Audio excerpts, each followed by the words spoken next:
Les lunes Europa, Encelade et Titan semblent figées depuis des milliards d'années. Mais sous leur glace, quelque chose continue de bouger, de circuler, et peut-être de préparer une chimie capable d'accueillir la vie. À leur surface, rien ne ressemble à un océan. Il n'y a ni horizon bleu, ni vagues, ni reflets du ciel, seulement des plaines gelées, des fractures et une lumière lointaine. Pourtant, certaines estimations suggèrent que ces lunes pourraient renfermer à elles seules bien davantage d'eau liquide que toute notre planète. Des mers entières se cacheraient là où tout devrait être immobile. Ces mers n'ont jamais été photographiées. Aucune sonde ne les a traversées. Aucun instrument n'a touché leur fond, et leur obscurité demeure plus inaccessible que celle des fosses terrestres les plus profondes. Nous savons néanmoins qu'elles existent, ou du moins que certaines existent presque certainement. Elles trahissent leur présence en déformant une surface, en conduisant un courant électrique, ou en projetant quelques grains de glace dans l'espace. Chaque indice est minuscule. Mais lorsqu'ils sont réunis, ces indices dessinent des mondes complets avec une coquille, un océan, un fond rocheux et peut-être des sources d'énergie entretenues depuis des milliards d'années. Le paradoxe commence ici. Plus on s'éloigne du Soleil, plus l'eau devrait geler.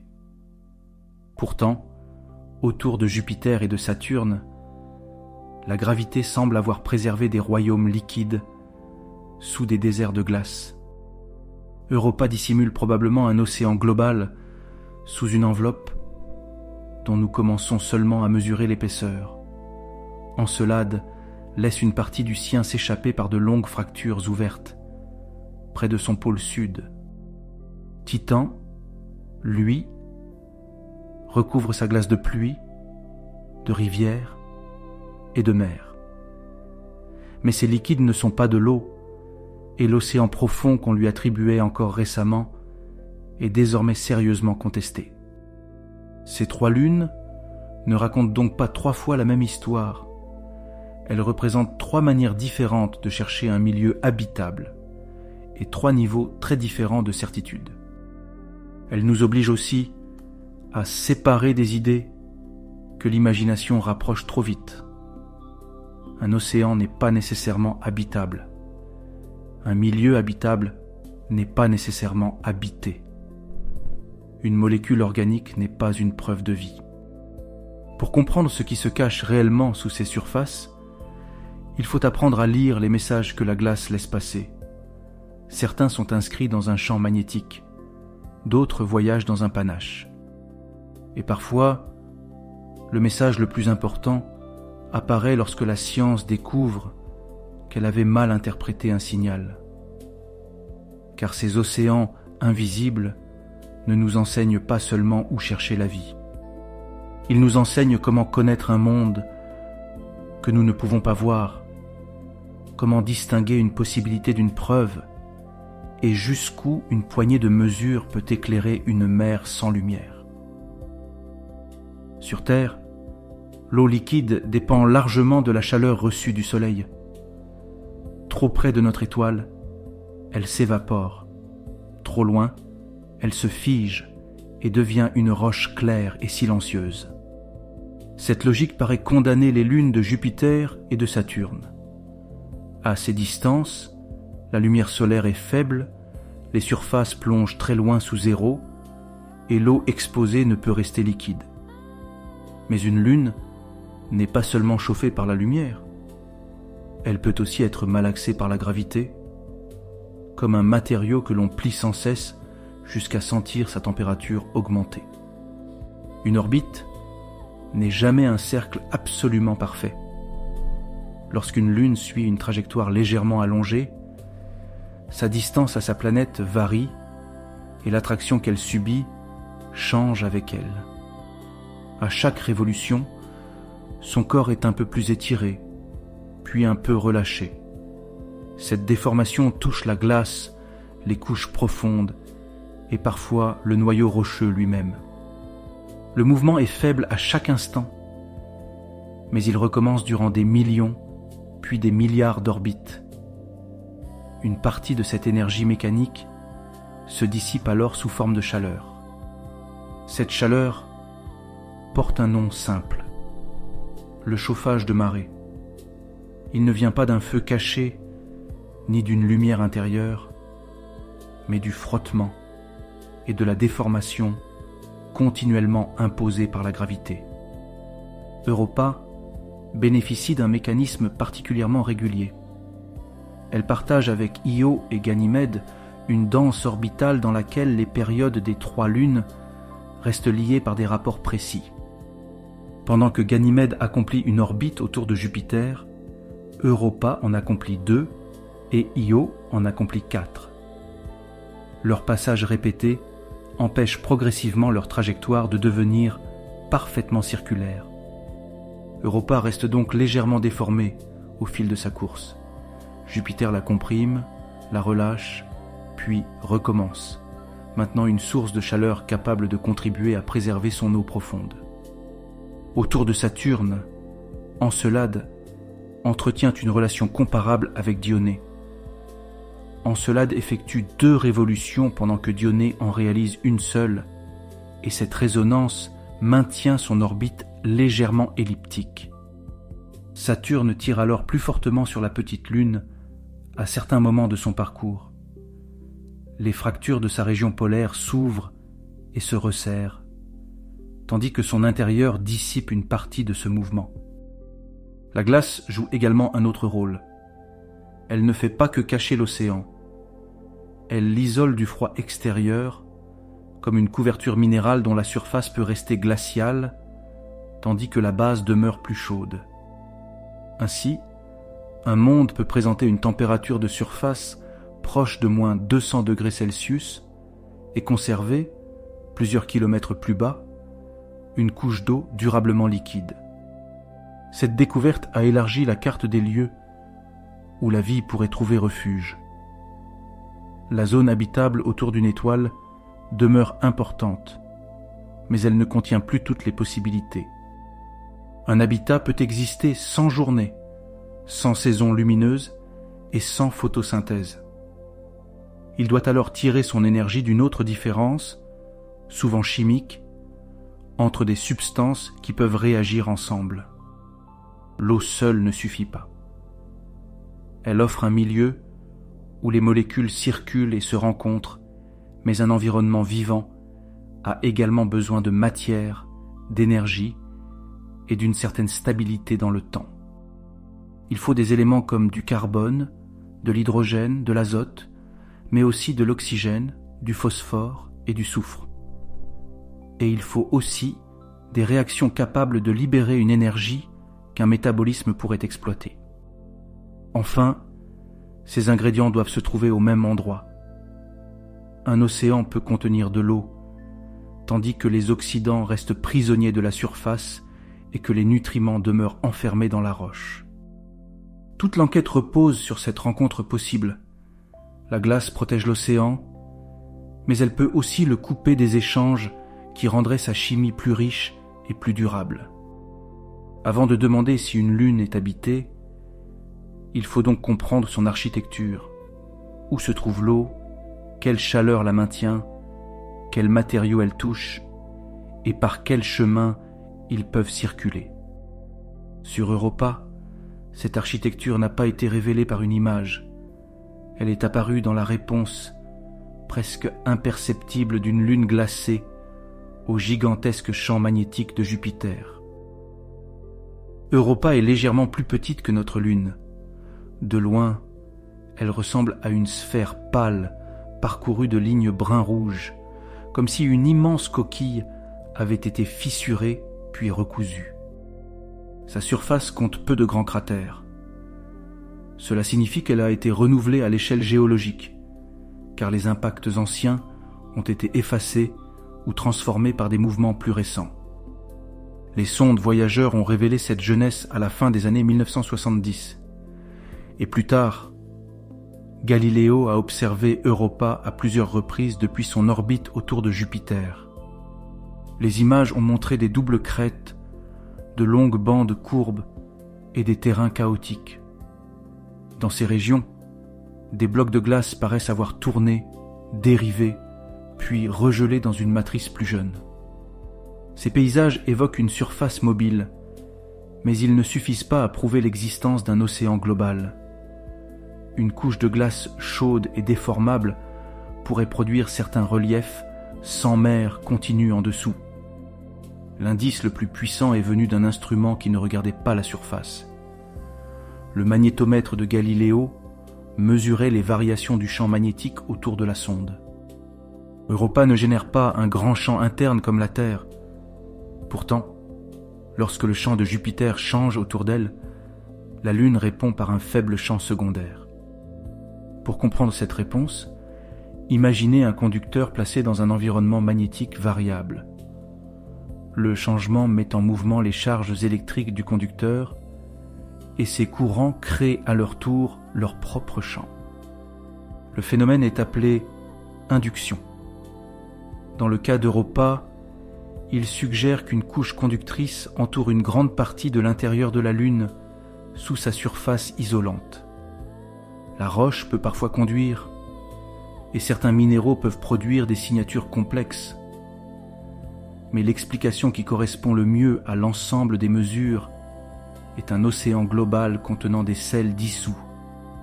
L'eau pure conduit mal l'électricité. Une eau chargée en ions, comme l'eau de mer terrestre, répond beaucoup plus facilement au champ magnétique changeant de Jupiter. L'océan d'Europa a donc été découvert sans être vu.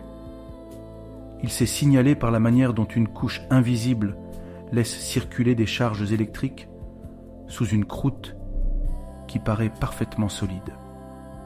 Cette conclusion ne repose pas sur une seule mesure. Elle rejoint la géologie, les modèles de marée, la jeunesse de la surface et la manière dont certains grands impacts semblent avoir déformé la glace.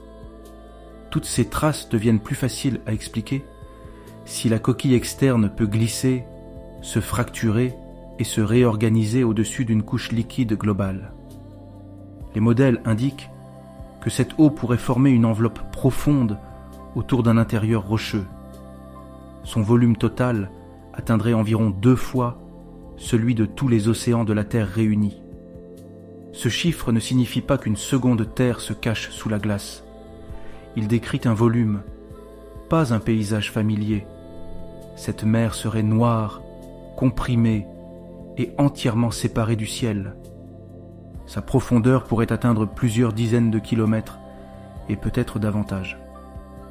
Au-dessus, la pression augmenterait progressivement sous le poids de l'eau et de la glace. Au-dessous, le fond serait probablement rocheux. Ce contact entre l'eau et la roche est essentiel. Sur Terre, les fonds océaniques ne sont pas chimiquement inertes. L'eau s'infiltre, réagit avec les minéraux, se réchauffe et ressort transformée. Des processus comparables pourraient fournir à Europa des sels, des molécules réduites et des gradients d'énergie. Mais aucun instrument n'a observé directement une cheminée hydrothermale au fond de cet océan. L'activité actuelle du fond demeure donc une hypothèse plausible, soutenue par la structure générale et le chauffage interne, mais encore distincte d'un fait mesuré. Europa nous offre ainsi une première leçon. Une preuve solide peut être indirecte. L'océan est très probablement réel, alors même que ses profondeurs restent hors de portée de toute caméra. Mais connaître l'existence d'une mer ne révèle pas automatiquement ce qu'elle contient. Pour approcher cette question, il faut comprendre la matière qui la sépare de la surface. Et cette matière semble plus épaisse, plus complexe et peut-être plus difficile à traverser que les scénarios les plus optimistes ne l'imaginaient autrefois. Pendant longtemps, les estimations de la glace d'Europa ont couvert une gamme immense. Certains modèles imaginaient une coquille très mince, d'autres une enveloppe épaisse de plusieurs dizaines de kilomètres. Cette différence change presque tout. Une glace mince permettrait à l'océan et à la surface d'échanger rapidement. Une glace épaisse imposerait un long trajet aux nutriments, aux sels et aux composés produits par le rayonnement. En septembre 2022, la sonde Juno est passée à environ 360 km d'Europa. Son radiomètre micro-ondes a sondé la température et la structure de la glace sous la surface. Les résultats publiés ensuite ont fourni une estimation nouvelle. Dans la vaste région observée, la couche externe froide, rigide et conductrice atteindrait en moyenne environ 29 km d'épaisseur. Il faut entendre précisément ce que ce chiffre décrit. Il ne s'agit pas nécessairement de toute la coquille, ni d'une mesure identique pour chaque point de la Lune. Une couche plus chaude et convective pourrait exister en dessous, ce qui rendrait l'enveloppe totale encore plus épaisse. Une quantité modeste de sel réduirait au contraire l'estimation de quelques kilomètres. La valeur de 29 km n'est donc ni une carte globale, ni une frontière définitive. Elle indique toutefois qu'au moins une grande partie de la couche rigide paraît difficile à franchir. Juno a aussi détecté, dans les premières centaines de mètres, des irrégularités capables de disperser les micro-ondes. Elles pourraient correspondre à de petites fissures, des pores ou des cavités dans la glace. Mais ces structures semblent trop petites et trop superficielles pour former, à elles seules, un réseau reliant directement la surface au grand océan. Cette distance devient importante parce que la surface d'Europa est un laboratoire chimique. Jupiter l'entoure d'un environnement de particules énergétiques qui bombardent continuellement la glace. Ce rayonnement casse les molécules d'eau et réorganise leurs fragments. Il peut produire de l'oxygène moléculaire, du peroxyde d'hydrogène et d'autres composés oxydants dans les couches exposées. Dans un océan profond, ces oxydants pourraient jouer le rôle d'un carburant chimique s'ils rencontraient des matériaux plus réducteurs venus du fond rocheux. La situation ressemblerait alors à une batterie dont les deux pôles sont séparés. La surface fournirait certaines molécules avides d'électrons, tandis que le fond pourrait en fournir d'autres capables de les céder. La vie terrestre exploite précisément ce genre de différence. Elle ne crée pas l'énergie à partir de rien. Elle canalise des réactions qui cherchent déjà à rapprocher deux états chimiques déséquilibrés. Mais sur Europa, la glace se dresse entre les deux. Toute la question est de savoir si elle constitue un mur presque étanche ou une zone lente de circulation. Les terrains chaotiques suggèrent que de la glace chaude et peut-être des poches de saumure peuvent monter dans la coquille. Des impacts ont aussi pu créer localement des réservoirs liquides ou mélanger les couches. Certaines doubles crêtes pourraient se former au-dessus de poches d'eau peu profondes qui gèlent, se pressurisent et fracturent la surface. Ces modèles indiquent des échanges possibles, mais pas nécessairement rapides ni globaux. Un autre message est apparu dans la lumière réfléchie par Europa. En 2023, le télescope spatial James Webb a cartographié du dioxyde de carbone concentré dans Tara Regio. Cette région appartient à un terrain relativement jeune et bouleversé. La distribution observée rend une origine extérieure moins probable et suggère que le carbone provient de l'intérieur de la Lune. Cela ne prouve pas que le dioxyde de carbone est remonté directement depuis l'océan. Il a pu être transformé ou stocké dans la glace avant d'atteindre la surface. Ce résultat reste néanmoins précieux. Il montre que l'intérieur d'Europa n'est probablement pas dépourvu de carbone et que certains matériaux profonds peuvent laisser une signature dans les régions récemment remodelées. Les grandes lignes rougeâtres pourraient également contenir des sels et des produits chimiques modifiés par l'irradiation. Leur composition exacte, cependant, demeure encore discutée. Europa possède peut-être les éléments d'un monde habitable, mais ils sont répartis entre un fond que nous ne connaissons pas, un océan inaccessible et une surface chimiquement active. La question décisive n'est plus seulement de savoir si chaque ingrédient existe, elle est de comprendre si les mouvements de la glace peuvent les réunir assez longtemps au même endroit. Pendant plus d'une décennie, un phénomène spectaculaire semblait offrir un raccourci. Des observations paraissaient montrer que de l'eau traversait parfois toute la coquille avant de jaillir dans l'espace. Si ces panaches avaient été confirmés, Europa aurait pu livrer des échantillons de son intérieur sans forage. Mais ce raccourci scientifique vient de devenir beaucoup moins certain. L'idée de panache sur Europa est née d'observations difficiles, réalisées à la limite de sensibilité des instruments. Le télescope Hubble cherchait de faibles émissions ultraviolettes près du bord de la Lune. À plusieurs reprises, des signaux ont été interprétés comme de la vapeur d'eau s'élevant à près de 200 km au-dessus de la surface. D'autres analyses de données anciennes de Galiléo, ainsi que certaines observations depuis la Terre, semblaient renforcer la possibilité d'éruptions rares et intermittentes. Le scénario paraissait cohérent. Encelade, autour de Saturne, projette clairement de l'eau dans l'espace. Pourquoi Europa, chauffée par les marées et couverte de fractures, ne ferait-elle pas quelque chose de comparable? Mais une explication séduisante n'est pas une confirmation. Un signal faible doit survivre à des méthodes différentes, à des instruments différents et à des réanalyses capables de révéler les biais invisibles. En 2026, des chercheurs ont repris 14 années d'observation ultraviolettes de Hubble. Ils ont réexaminé l'alignement des images, le bruit de mesure et la manière dont les émissions avaient été isolées.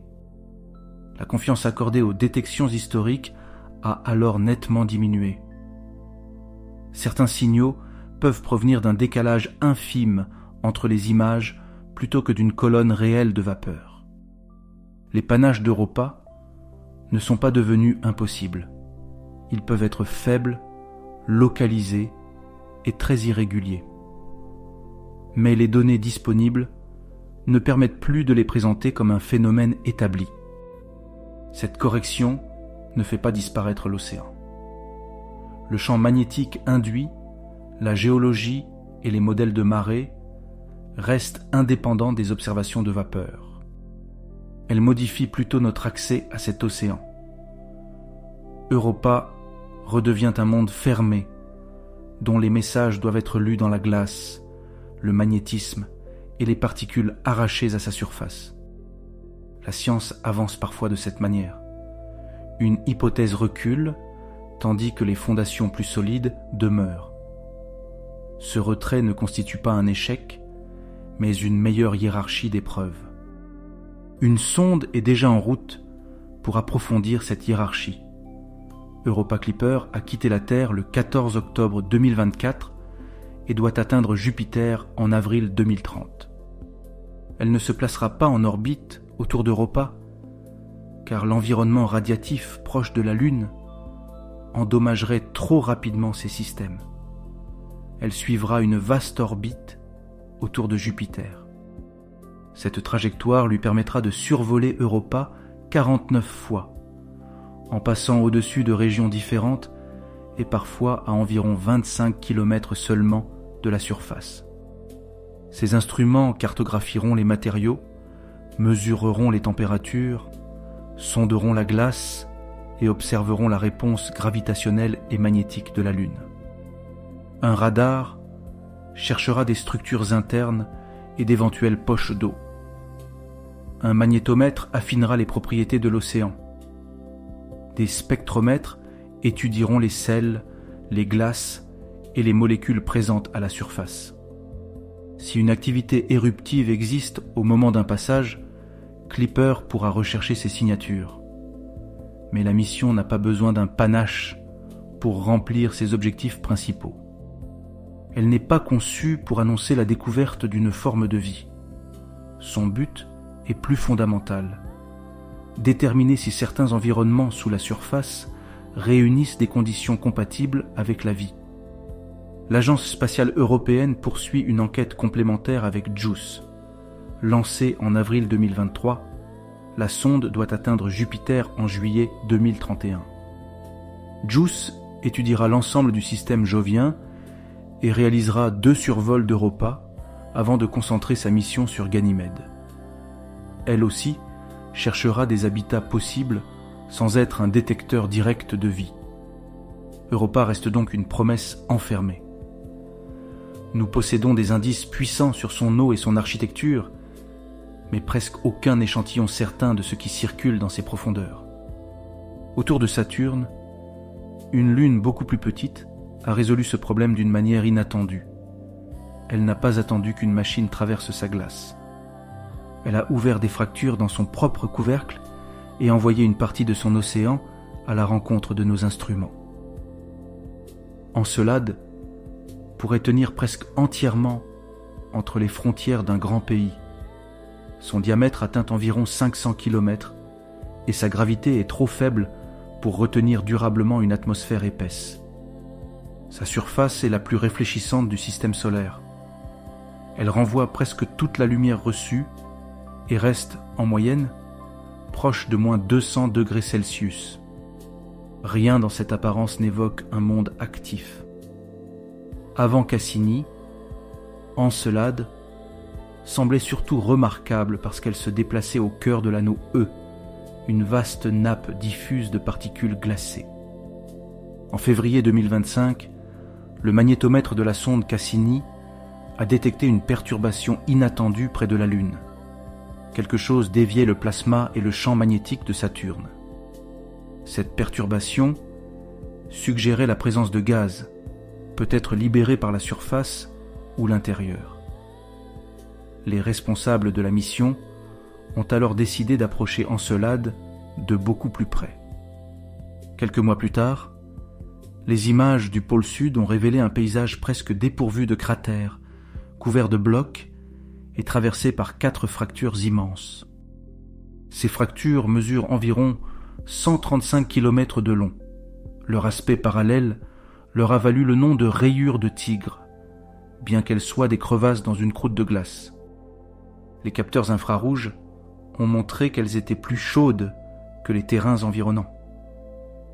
Les caméras ont ensuite observé une immense gerbe de vapeur et de particules s'élevant au-dessus du pôle. Ce n'était pas un nuage passager. Des dizaines de jets, puis plus d'une centaine de sources, ont été localisées le long des zones les plus chaudes des fractures. Le panache s'étend sur plusieurs centaines de kilomètres. Il est constitué en majorité de vapeur d'eau, accompagné de grains de glace et de petites quantités d'autres substances. Une partie des particules retombe et recouvre continuellement Encelade d'une neige extrêmement fine. Les plus petites s'échappent et alimentent l'anneau E de Saturne. Cette relation expliquait enfin 2 mystères à la fois. La blancheur de la surface vient de matériaux frais et l'anneau diffus est entretenu par la fuite continue de la Lune. Les jets respirent au rythme de l'orbite. Leur activité augmente lorsque les contraintes de marée ouvrent davantage les fractures, puis diminue lorsqu'elles se resserrent sous l'action de Saturne. Encelade accomplit 2 orbites, pendant que Dionée en accomplit une. Cette résonance maintient une petite ellipticité et alimente la déformation qui chauffe l'intérieur. Au début, les chercheurs envisageaient surtout des poches d'eau locales sous le pôle sud. La chaleur aurait entretenu des réservoirs reliés aux fractures par une plomberie complexe. Puis les mesures de gravité ont indiqué une masse liquide importante.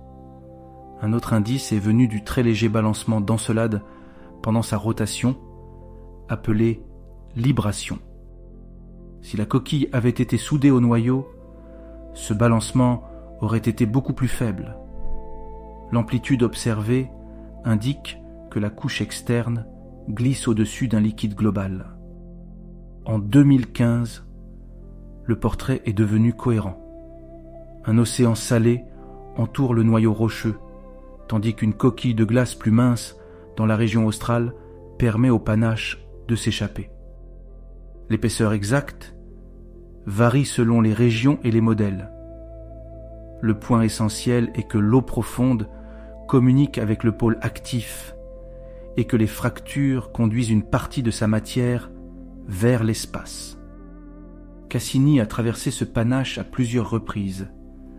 Lors d'un passage particulièrement rapproché, la sonde n'a frôlé la surface qu'à quelques dizaines de kilomètres.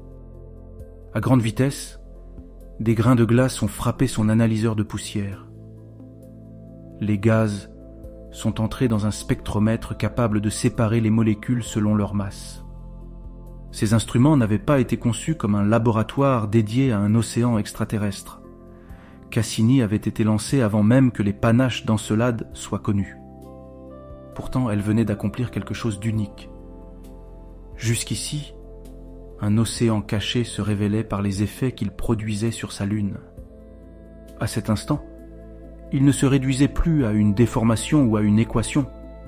Il déposait quelques fragments de lui-même sur une machine construite par des êtres vivants sur une planète lointaine.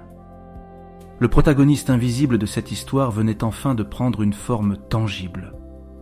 Un grain minuscule, gelé durant son ascension, contenait une partie de la chimie d'un monde entier. Les premiers échantillons ont confirmé que le panache n'était pas seulement de la glace arrachée à la surface. Certains grains contenaient des sels de sodium caractéristiques d'une eau liquide ayant dissous des minéraux. Cette saumure avait donc séjourné au contact de matériaux solides avant d'être pulvérisée, entraînée dans les fractures, puis congelée au cours de son voyage vers le vide. Un indice encore plus profond se trouvait parmi les particules de l'anneau E. Cassini y a détecté de minuscules grains riches en silice, beaucoup plus petits qu'un grain de sable. Des expériences ont montré que de telles particules peuvent se former lorsque de l'eau chaude dissout des minéraux silicatés, puis se mélange rapidement à une eau plus froide. Les conditions requises indiquent des températures supérieures à environ 90 degrés Celsius au lieu de formation, avant que les grains ne soient transportés dans l'océan. La glace extérieure peut donc frôler moins 200 degrés, tandis qu'au fond, de l'eau circule vraisemblablement dans une roche assez chaude pour transformer les minéraux. Nous n'avons jamais vu cette activité. Aucune caméra n'a plongé dans l'océan d'Encelade et aucune sonde ne s'est posée près d'une cheminée sous-marine. La silice constitue néanmoins une trace difficile à expliquer sans interaction hydrothermale. Elle relie les particules capturées dans l'espace à une réaction située contre le noyau rocheux. En 2017, une autre découverte a renforcé ce lien. Cassini avait mesuré une quantité significative d'hydrogène moléculaire dans les gaz du panache. Cet hydrogène ne semblait pas provenir simplement de la décomposition de la glace à la surface. L'explication privilégiée implique des réactions actuelles entre l'eau et certaines roches du noyau. L'une de ces réactions est la serpentinisation. De l'eau s'infiltre dans des roches riches en fer et en magnésium, les transforme, puis libère de l'hydrogène. Sur Terre, ce processus se produit dans plusieurs environnements hydrothermaux. Il crée un déséquilibre chimique, car l'hydrogène peut réagir avec du dioxyde de carbone et libérer de l'énergie. Certains micro-organismes terrestres exploitent cette réaction. Ils utilisent l'hydrogène comme source d'électrons, réduisent le dioxyde de carbone et produisent du méthane. Une communauté entière peut ainsi vivre loin de la lumière solaire. Elle dépend de la chimie de la roche et de l'eau plutôt que d'une énergie captée à la surface. Cette analogie rend Encelade fascinante, mais elle doit rester une analogie. La présence d'hydrogène et de méthane ne démontre pas qu'un organisme les utilise. Des réactions purement géologiques peuvent aussi fabriquer du méthane. Des molécules carbonées peuvent avoir été incorporées à la Lune lors de sa formation et être libéré plus tard. Ce que les mesures établissent, c'est l'existence probable d'une source d'énergie chimique renouvelée. Elles ne révèlent pas si cette énergie nourrit un métabolisme. L'océan d'Encelade possède alors 3 propriétés majeures. Il contient de l'eau liquide, il touche un noyau rocheux actif et il reçoit des molécules capables de maintenir un déséquilibre énergétique. Dans l'obscurité, ce déséquilibre compte davantage que la chaleur seule. Une température convenable permet aux réactions de se produire, mais elle ne fournit pas automatiquement l'énergie nécessaire à la vie. Imaginez le fond de cet océan. Il n'existe aucun lever de soleil, aucune couleur visible, aucun rythme quotidien imposé par la lumière. De l'eau chaude pourrait s'élever depuis la roche, chargée de minéraux et d'hydrogène, avant de se mélanger à une mer plus froide et plus salée. Des gradients se formeraient autour de ces zones, offrant plusieurs chemins chimiques. Sur Terre, des membranes vivantes capturent ce type de différence et la transforment en travail biologique. Encelade réunit donc les conditions d'un habitat possible sans ressembler à la surface terrestre. C'est précisément ce qui élargit la recherche de la vie au-delà des paysages familiers. Mais pour construire des cellules, une source d'énergie ne suffit pas. Il faut aussi des éléments capables de former des membranes, des catalyseurs et des molécules porteuses d'informations. Les données de la sonde Cassini, relues longtemps après la fin de la mission, ont montré que l'océan avait encore d'autres messages à livrer. En 2017, Cassini a plongé volontairement dans l'atmosphère de Saturne. Cette fin contrôlée empêchait la sonde devenue incontrôlable de contaminer un jour Encelade ou Titan. La mission était terminée, mais ces données ne l'étaient pas. Des années d'enregistrement ont continué d'être réanalysées avec de nouvelles méthodes et de meilleurs modèles de fragmentation moléculaire. En 2023, des chercheurs ont identifié des phosphates de sodium dans des grains provenant d'Encelade et circulant dans l'anneau E. Le phosphore joue un rôle central dans la vie terrestre. Il entre dans les molécules qui transportent l'énergie, dans les membranes cellulaires et dans les chaînes qui conservent l'information génétique. Pendant longtemps, il était possible que cet élément soit rare dans les océans alcalins des lunes glacées. Les grains d'Encelade indiquent au contraire que les phosphates peuvent y être abondants. Leur présence complète une grande partie de l'inventaire des éléments utilisés par la vie, telle que nous la connaissons. Elle ne révèle cependant aucune activité biologique. Le phosphore est un ingrédient géologique avant d'être un ingrédient vivant. Il peut être libéré par l'interaction entre l'eau carbonatée et les minéraux du fond. La même année, une autre réanalyse a renforcé l'identification du cyanure d'hydrogène dans le panache. Son nom évoque un poison, mais sa chimie est beaucoup plus vaste que cet usage. Le cyanure d'hydrogène peut participer à des réseaux de réactions produisant des acides aminés et d'autres précurseurs. Il occupe une place importante dans plusieurs scénarios sur l'origine de la vie.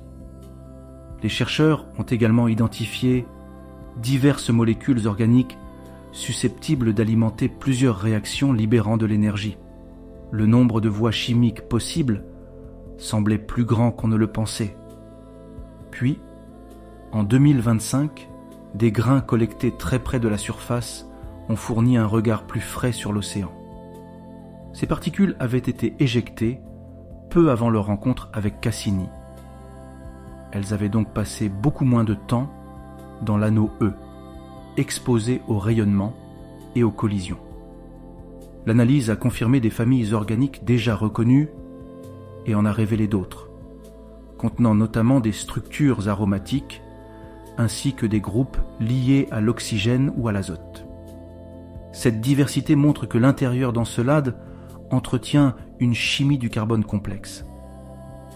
Certaines étapes ressemblent à celles qui peuvent conduire vers des molécules biologiquement utiles. Mais le mot organique est souvent trompeur dans le langage courant. En chimie, il désigne principalement des composés construits autour du carbone. Il ne signifie pas qu'ils proviennent d'un organisme. Des météorites, des nuages interstellaires et des atmosphères sans vie contiennent des molécules organiques. Une chimie riche peut précéder la biologie sans jamais la produire. À ce jour, Cassini n'a détecté ni cellules, ni membranes, ni chaîne génétique, ni signature métabolique incontestable dans le panache d'Encelade. Même l'échantillon possède ses limites. Le panache n'est pas une seringue plongée directement au fond de l'océan, rapportant un mélange parfaitement représentatif. L'eau remonte dans des fractures où la pression chute. Elle bout, forme des bulles, condense de la vapeur et projette des gouttelettes qui gèlent rapidement. Chaque étape peut sélectionner certaines molécules, en concentrer quelques-unes et en laisser d'autres dans l'océan. La taille des grains influence aussi ce que les instruments peuvent recueillir. Si l'océan est stratifié, les particules formées au fond peuvent mettre longtemps à atteindre la couche supérieure. Certaines traces hydrothermales pourraient être rares dans le panache malgré leur importance locale. Une future détection de vie devra donc reposer sur plusieurs indices indépendants. Une distribution très particulière d'acides aminés, des structures cellulaires et des rapports isotopiques pourraient se renforcer mutuellement. Chacun de ces signes devra être comparé à la chimie abiotique possible. Dans un environnement encore inconnu, la prudence ne diminue pas la découverte, elle lui donne sa valeur. Le projet Enceladus Orbilander a été conçu autour de cette exigence. Il combinerait des analyses répétées du panache depuis l'orbite et une longue phase à la surface. Le rapport décennal américain l'a placé parmi les grandes priorités scientifiques, mais cette recommandation n'équivaut pas encore à une mission lancée. L'Agence spatiale européenne prépare de son côté une mission de grande classe vers le système de Saturne, avec Encelade comme cible principale et un atterrisseur destiné à sa région australe. Le scénario actuel envisage un départ vers 2042, une arrivée à Saturne autour de 2053 et un atterrissage plusieurs années plus tard.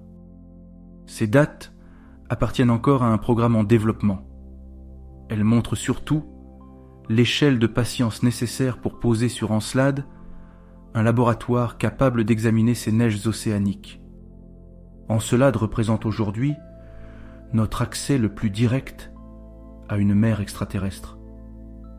Pourtant, même ici, entre un grain organique et une forme vivante, demeure tout l'espace de l'origine de la vie. Titan va rendre cette distance plus étrange encore. Sa surface porte une abondance de molécules carbonées, des nuages, des pluies et de véritables mers. Mais sur cette lune, le liquide visible n'est pas celui que la vie terrestre utilise, et le grand océan d'eau caché que l'on croyait connaître vient peut-être de changer de forme. Titan est plus grande que la planète Mercure, même si sa masse est beaucoup plus faible. Une épaisse atmosphère orange enveloppe entièrement sa surface et dissimule ses paysages en lumière visible. Cette atmosphère est dominée par l'azote, comme celle de la Terre. Elle contient aussi du méthane et une brume, formée par d'innombrables réactions déclenchées dans les hautes couches. La lumière solaire et les particules énergétiques brisent les molécules de méthane et d'azote. Leurs fragments se recombinent en hydrocarbures, en nitrile et en particules organiques toujours plus complexes.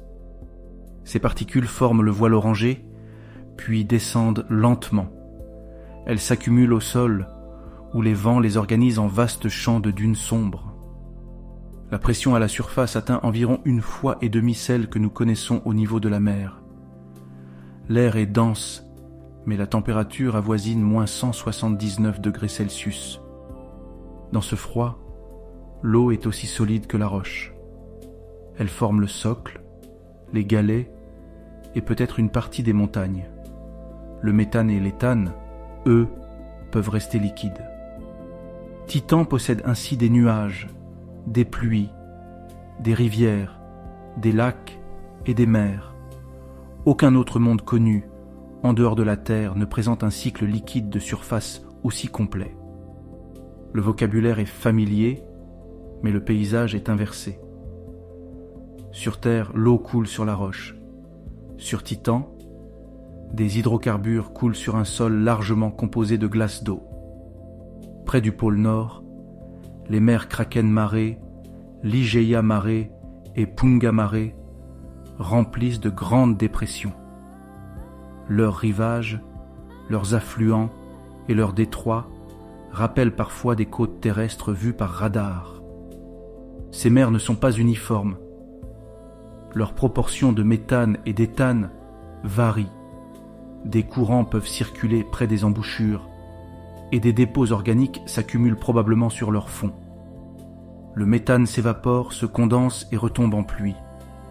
Des averses peuvent assombrir le sol, gonfler les chenaux et modifier des régions restées sèches durant de longues saisons.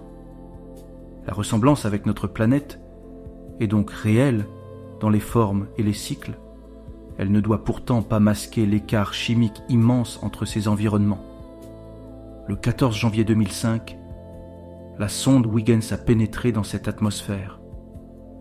Suspendue à ses parachutes, elle a transmis des mesures pendant une descente de près de 2 heures et demie.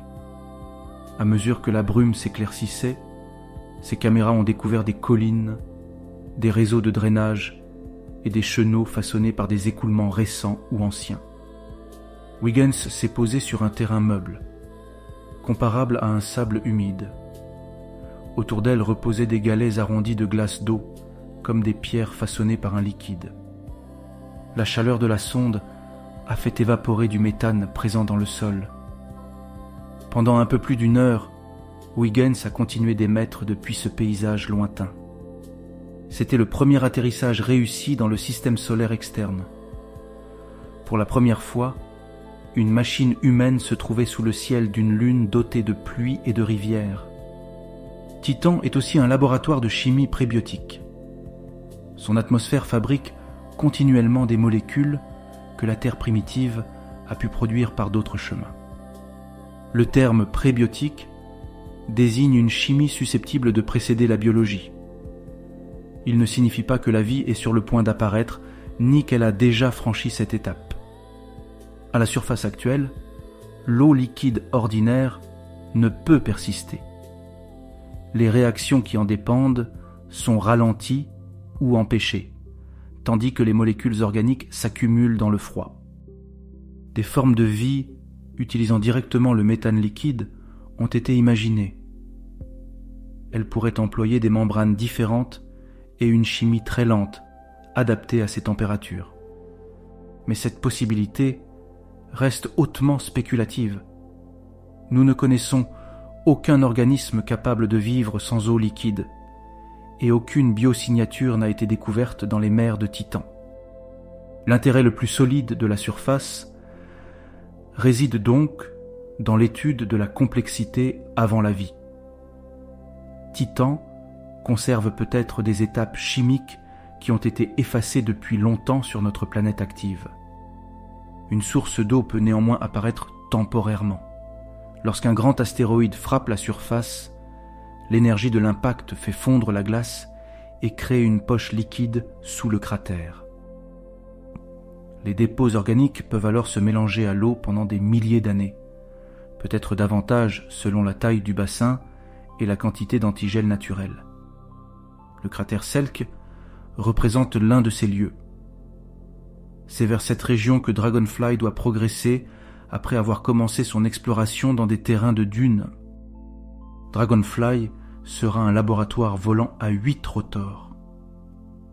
L'atmosphère dense et la faible gravité de Titan lui permettront de parcourir plusieurs kilomètres entre des sites chimiquement différents. Son départ est prévu au plus tôt, en juillet 2028, avec une arrivée vers la fin de 2034. Ces dates devront encore résister aux réalités d'une mission en développement. Dragonfly prélèvera des matériaux, analysera leur composition et mesurera l'environnement. Elle cherchera jusqu'où la chimie prébiotique a progressé et si certains terrains ont offert des conditions habitables. Elle ne descendra pas jusqu'aux profondeurs de Titan et n'est pas présentée comme une mission de détection directe de vie. Sa force est d'explorer plusieurs laboratoires naturels à la surface. Pendant des années, cette surface organique était considérée comme le toit d'un immense océan d'eau. Ce portrait faisait de Titan un monde à deux liquides séparés par une épaisse coquille. Au-dessus, des mers de méthane baignées par une chimie atmosphérique. Au-dessous, une mer d'eau et d'ammoniac cachée entre la glace extérieure et des couches plus profondes. Cette seconde mer n'avait jamais été observée. Elle était déduite de la manière dont Titan se déforme sous l'attraction de Saturne. Or, les mêmes données viennent d'être relues avec une précision nouvelle, et leur message ne ressemble plus nécessairement à celui d'un océan global. Titan ne suit pas une orbite parfaitement circulaire. Au cours de chaque révolution, l'attraction de Saturne change légèrement et déforme la grande lune.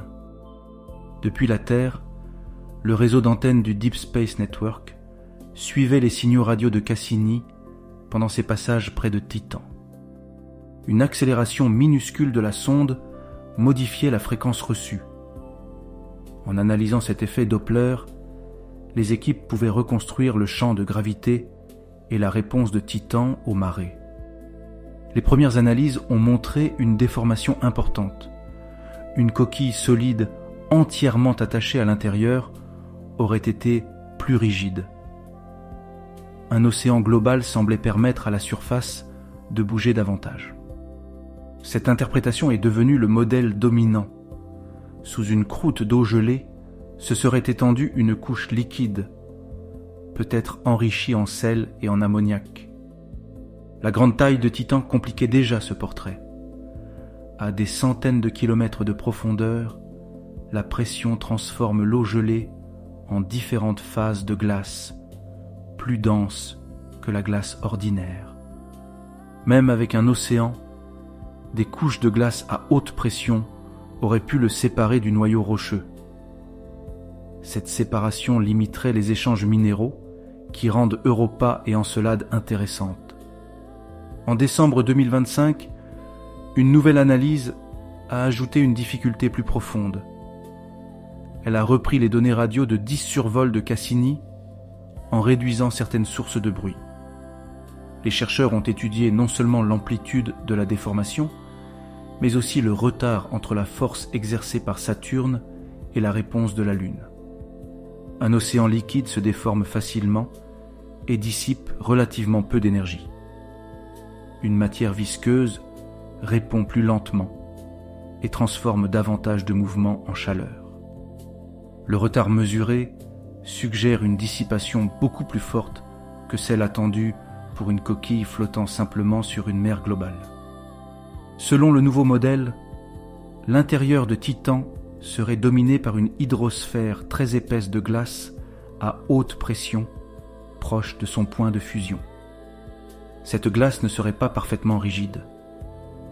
Elle pourrait former des couches de bouillie où cristaux et liquides coexistent, ainsi que des poches d'eau plus chaudes près du noyau. Une telle structure peut se déformer suffisamment pour imiter certains effets attribués autrefois à un océan. Elle peut aussi expliquer le retard et la forte dissipation observée. L'expression selon laquelle Titan possède un océan global n'est donc plus aussi sûre. Une étude majeure soutient désormais qu'une mer continue est incompatible avec la réponse de marée mesurée. Mais la prudence doit fonctionner dans les deux directions. Ce résultat est récent, dépend de la manière dont les glaces profondes se déforment et ne clôt pas instantanément des décennies de débats. Les propriétés de ces phases sous pression sont difficiles à reproduire durant de longues périodes en laboratoire. La taille des grains, les impuretés et la température peuvent modifier leur comportement. Le modèle de la bouillie glacée est aujourd'hui une interprétation forte, pas une carte photographiée de l'intérieur. D'autres analyses et de nouvelles données devront le tester. Même sans océan global, Titan ne deviendrait pas un monde dépourvu d'eau liquide. Une petite fraction fondue dans une hydrosphère gigantesque représenterait encore un volume considérable. Des poches chaudes pourraient se former près du noyau, se charger en sel et recevoir des molécules carbonées transportées depuis d'autres couches. Ces environnements seraient moins semblables à une mer ouverte qu'à une mosaïque d'aquifères et de saumures dispersés dans une immense matrice de glace déformable. Cette géométrie change la question de l'habitabilité. Une grande mer homogène offre un espace continu, mais elle peut diluer les nutriments. Une poche isolée peut concentrer la chimie, mais manquer de renouvellement. Titan reste donc doublement mystérieuse. Sa surface possède un liquide abondant, sans eau disponible, tandis que ses profondeurs pourraient contenir de l'eau disponible sans océan continu. Le mot « océan » décrivait autrefois un objet simple dans notre imagination. Les lunes glacées montrent qu'il peut désigner une couche globale, une mer ventilée, une saumure ou une région partiellement fondue. Pour savoir laquelle de ces architectures offre le meilleur habitat, il faut maintenant replacer les 3 lunes sous une même lumière scientifique. Non pour choisir une gagnante, mais pour comprendre ce que chacune possède, ce qui lui manque et ce que nos instruments peuvent réellement atteindre. Europa pourrait posséder, parmi ces 3 lunes, le plus grand océan probablement en contact avec un fond rocheux. Son océan pourrait exister depuis une grande partie de l'histoire du système solaire. Elle reçoit une énergie de marée et sa surface fabrique des oxydants. Du carbone provenant vraisemblablement de l'intérieur apparaît dans un terrain jeune. Les principaux ingrédients semblent donc présents. Mais leur rencontre reste incertaine. Une coquille rigide de plusieurs dizaines de kilomètres peut ralentir l'arrivée des oxydants et compliquer le retour de matériaux océaniques vers la surface. Europa offre un vaste habitat possible, tout en cachant presque parfaitement les conditions locales qui décideraient de son habitabilité réelle. Encelade contient moins d'eau, mais son océan communique avec l'espace. La glace polaire laisse passer de la vapeur, des sels, des grains organiques et des traces venues du contact avec la roche. Nous savons que l'eau est salée. Nous possédons des indices forts d'activité hydrothermale, une source d'hydrogène et plusieurs familles de molécules carbonées. Parmi les mondes océaniques accessibles, Encelade réunit donc une combinaison exceptionnelle d'eau, de roches, d'énergie et d'échantillons naturels. Son avantage possède néanmoins une limite. Ce que le panache transporte n'est pas forcément représentatif de toutes les profondeurs, et les processus d'éjection transforment le mélange avant sa mesure. Titan présente la chimie organique la plus visible et la plus abondante. Son atmosphère produit continuellement des matériaux complexes qui s'accumulent dans les dunes, les plaines et les mers d'hydrocarbures. Mais l'eau liquide, si elle existe aujourd'hui, se trouve profondément enfouie ou dispersée dans une hydrosphère partiellement fondue. Le lien entre la surface organique et ses environnements aqueux reste très incertain. Chacune de ces lunes excelle donc à une étape différente. Europa offre l'échelle et la durée. Encelade offre l'accès et l'énergie. Titan offre la diversité prébiotique et la conservation. Aucune ne rassemble de façon démontrée tout ce que possède la Terre. Mais la Terre ne constitue pas nécessairement le seul arrangement possible. Pour comparer ces mondes, il faut revenir aux 4 conditions posées au début. Une eau liquide durable, une matière chimiquement utile, une source d'énergie et des échanges capables de les réunir. Europa satisfait très probablement la première condition et peut-être les 3 autres. Encelade offre les indications les plus directes d'une rencontre entre elles. Titan oblige à redéfinir leur géométrie. La question de la Lune la plus prometteuse n'a donc pas une réponse unique. Elle dépend de ce que nous cherchons à mesurer. Si l'objectif est de caractériser un grand océan ancien, Europa devient prioritaire. Si l'objectif est d'analyser des matériaux océaniques, Encelade possède un avantage naturel presque incomparable. Si l'objectif est de comprendre comment une chimie organique devient plus complexe avant la biologie, la surface de Titan offre un laboratoire qu'aucun autre monde connu ne reproduit. Puis vient une autre question, plus difficile. Un habitat peut être excellent et rester vide. La vie n'apparaît peut-être pas automatiquement dès que l'eau, le carbone et l'énergie se rencontrent.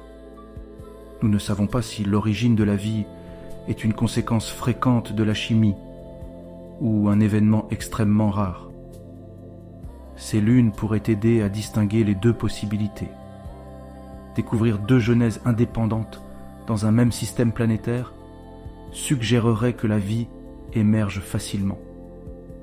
Trouver des océans riches et stables mais stériles raconterait une histoire différente. Même une absence serait difficile à établir. Ne pas détecter de cellules dans quelques grains ne prouverait pas qu'aucune vie n'existe ailleurs dans un océan global. Il faudrait connaître les courants, la distribution de l'énergie et les régions réellement échantillonnées. Un résultat négatif n'aurait de sens qu'avec ce contexte. C'est pourquoi les prochaines missions suivent une progression méthodique. Elles ne sautent pas directement de la glace à une annonce de vie. Elles mesurent d'abord l'architecture, puis la chimie, puis les sources d'énergie. Ce n'est qu'ensuite qu'une recherche de biosignature peut devenir interprétable. Au moment où ces mots sont prononcés, Europa Clipper et JUICE voyagent déjà entre les planètes. Elles portent des instruments conçus pour transformer les traces d'Europa en un portrait plus précis. Clipper observera presque toute la Lune au cours de ses 49 survols.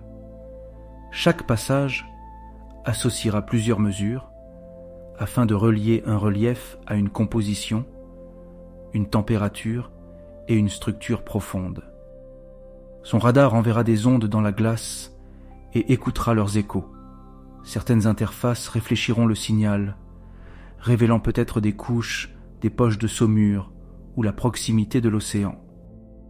Le résultat dépendra de la pureté de la glace et de la quantité de sel, car une matière conductrice absorbe plus rapidement les ondes radar.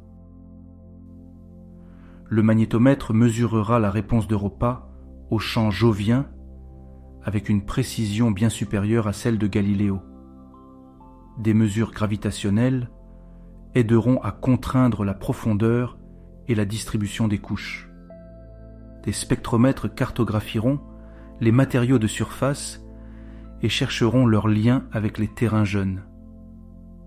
Un instrument thermique repérera les régions anormalement chaudes, possible signe d'une activité récente. Des analyseurs étudieront les particules autour de la Lune. Même sans grand panache, des impacts de micrométéorites arrachent continuellement de minuscules fragments de surface qui peuvent révéler leur composition. JUICE apportera un contexte plus vaste. En comparant Europa, Ganymède et Callisto, la mission montrera comment des océans évoluent sous des coquilles, des champs magnétiques et des histoires thermiques différentes. Dragonfly procédera autrement. Au lieu de survoler rapidement une surface, elle se posera, analysera un site, puis s'envolera vers un autre. Elle pourra comparer des dunes riches en matière organique, des plaines et des matériaux liés au cratère Selk. Chaque déplacement changera le contexte chimique de l'échantillon suivant. Ces instruments mesureront des molécules, des éléments et certaines propriétés physiques. Ils chercheront si l'eau fondue par un ancien impact a permis à la chimie organique de progresser davantage. Pour Encelade, les missions capables de rechercher directement plusieurs biosignatures appartiennent encore à l'avenir. Leur conception profite cependant d'un avantage rare. La cible fournit déjà les échantillons. Un orbiteur pourrait traverser le panache lentement et à plusieurs reprises, réduisant la fragmentation des molécules au moment où les grains frappent les instruments. Un atterrisseur pourrait recueillir les particules qui retombent autour du pôle sud. Ces neiges récentes contiendraient une mémoire chimique de l'océan, déposée naturellement à la surface. La difficulté ne sera pas seulement de mesurer, elle sera de démontrer qu'un signal ne vient ni d'une contamination terrestre, ni d'une réaction minérale, ni d'une altération produite pendant l'éjection. La protection planétaire devient alors une partie de la science. Une sonde envoyée vers un habitat possible doit éviter d'y introduire des organismes ou des molécules qui brouilleraient les résultats. La fin de Cassini dans Saturne répondait déjà à cette précaution. Europa Clipper suit également une trajectoire conçue pour limiter le risque d'un impact incontrôlé sur Europa. Si une future mission détecte une molécule associée à la vie terrestre, la première question sera de savoir si elle est réellement étrangère à la Terre. Ensuite viendra l'explication abiotique. Une biosignature robuste ne sera pas une substance mystérieuse isolée, mais un ensemble de motifs difficiles à produire ensemble, sans activité biologique. Une préférence marquée pour certaines formes moléculaires, des tailles cellulaires cohérentes, des rapports isotopiques particuliers et un déséquilibre chimique pourraient former un dossier converge. Même alors, la découverte serait examinée durant des années. Plus une conclusion transforme notre vision du vivant, plus ces preuves doivent résister aux explications concurrentes. Les machines qui partent vers ces lunes n'emportent donc pas une promesse de réponse rapide. Elles emportent une méthode pour réduire progressivement la part de ce que nous ignorons. Elles apprendront si la glace mélange ou sépare, si l'eau touche la roche, si l'énergie circule, et si les molécules observées appartiennent à un réseau chimique plus vaste. Peut-être découvriront-elles que les océans sont courants, mais pauvres en échange. Peut-être révéleront-elles que certaines coquilles abritent des environnements beaucoup plus dynamiques que prévu. Et peut-être qu'un jour, dans quelques grains recueillis au-dessus d'une fracture, plusieurs mesures raconteront ensemble une histoire que la géologie seule ne suffit plus à expliquer. Pour l'instant, la distinction demeure entière. Nous avons détecté des océans, caractérisé des habitats possibles et trouvé une chimie complexe. Nous n'avons trouvé aucune vie au-delà de la Terre. Cette limite ne diminue pas l'émerveillement. Elle lui donne une forme plus calme, parce qu'elle laisse les mondes exister avant de les remplir avec nos attentes. Sous la glace d'Europa et d'Encelade, des océans persistent sans ciel, sans vagues visibles et sans lumière. Dans les profondeurs de Titan, l'eau pourrait former non une mer, mais une mosaïque silencieuse. Ces mondes ont renversé une intuition ancienne. Le froid extérieur n'annonce pas toujours l'immobilité. Une surface gelée peut protéger un intérieur liquide et conserver sa chaleur pendant des milliards d'années. Ils ont aussi déplacé la frontière de l'habitable. Un environnement vivant n'a peut-être besoin ni d'un lever de soleil, ni d'un continent, ni d'une atmosphère respirable.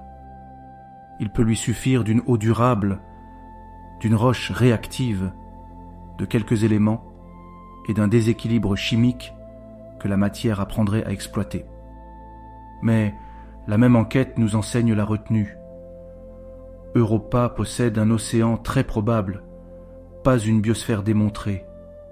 Encelade offre des ingrédients, pas une cellule. Titan offre une chimie, pas une seconde Terre. Chaque lune laisse passer un message différent. Europa répond au champ magnétique de Jupiter. Encelade projette des grains issus de son océan. Titan se déforme avec un retard qui oblige à revoir son intérieur. Ces messages sont faibles, mais ils traversent des centaines de millions de kilomètres et atteignent des instruments capables de les transformer en connaissances. Nous ne voyons pas les océans. Nous observons la glace qui bouge au-dessus, les charges qui circulent à l'intérieur et les molécules qui s'échappent par une fissure. À partir de ces traces, la science reconstruit des profondeurs entières. Puis elle revient sur ses propres conclusions lorsqu'un signal disparaît ou qu'un modèle explique mieux les mesures. C'est peut-être la dimension la plus remarquable de ces mondes. Il ne nous offre aucune réponse simple, mais une succession de preuves qui deviennent plus précises à mesure que nos certitudes se resserrent. Dans quelques années, Europa Clipper commencera à écouter la coquille d'Europa. JUICE comparera les grandes lunes de Jupiter. Dragonfly se déplacera sous la brume de Titan. Plus tard, d'autres machines pourront revenir vers les neiges d'Encelade et chercher dans leur chimie les motifs d'un phénomène vivant. Nous ignorons ce qu'elles trouveront. Peut-être des océans riches mais vides. Peut-être une chimie arrêtée juste avant le seuil de la biologie. Peut-être aussi quelque chose de suffisamment différent pour nous obliger à élargir encore notre définition de la vie, comme ces lunes ont déjà élargi notre définition d'un monde habitable. En attendant, leurs mers demeurent dans la nuit, couvertes par des kilomètres de glace et agitées par la gravité de planètes géantes. Elles n'ont aucun rivage sous un ciel ouvert, aucun vent ne soulève leur surface, aucun regard humain ne s'est posé dans leur eau. Et pourtant, nous savons désormais les entendre, dans un chant induit, dans une oscillation, dans un grain de glace, l'océan invisible continue de laisser passer son murmure.